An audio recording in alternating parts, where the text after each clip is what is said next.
decided to move on to other people, and my campaign manager comes up about an hour later. He goes, "You're not going to believe this." I said, "What?" He said, "You know that girl that said, she didn't agree with you?" I said, "Well, it turns out she's sleeping around.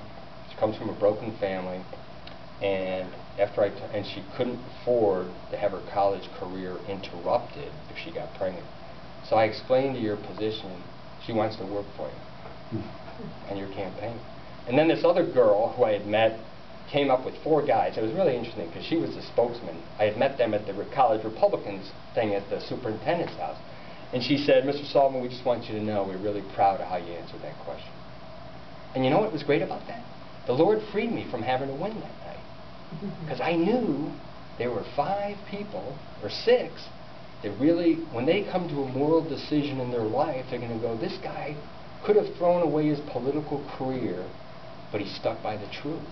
So after that, the campaign really was a lot of fun. I wasn't worried. I didn't have a job. I figured, heck, my wife was a little bit different. But anyway, as people, 10 years later, people say, "You going to run for office again?" And my wife would go, "Not as a married man." I said, "It's a good thing we're Catholic, isn't it? You got to stick together."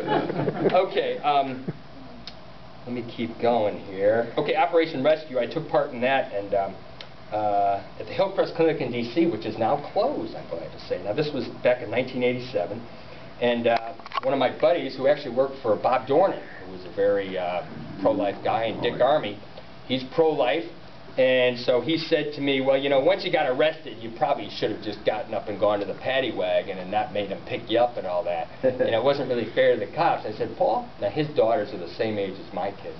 I said, "Let me ask you this. If Candy was really mad at you and she was going to be the next one through that door, do you think I should have gotten up and made it easier for her?" And all of a sudden the light bulb goes on. He goes, "Oh yeah, good point." And I was like, that's what we have to look at. I mean, you're a Catholic, practicing Catholic. That's how you have to look at it. If it was my kid that was going there, then I would do something. If that's the answer, I can't see. Now, if you don't believe it's wrong, that's one thing you might be able to argue. But at the final judgment, hypocrisy, and if we don't see, I really don't think is going to be tolerated. And I was outside the clinic one time, and there was a woman there in her 40s. I was 32 at the time, very bitter. And she said, "I've been on both sides of the abortion issue." I said, "What do you mean?" She says, "Well, I was in a bad marriage where the guy beat me, and I had 3 kids, and I wasn't going to bring another kid in that, so I had an abortion." I'm like, "Oh, I'm sorry to hear that. What's the other side?" "My son got a girl pregnant, and I'm raising that kid." I said, "Oh, I bet your son's glad you're doing that." "He doesn't like that kid. He never sees that kid." And I said, "I bet your grandson's glad you're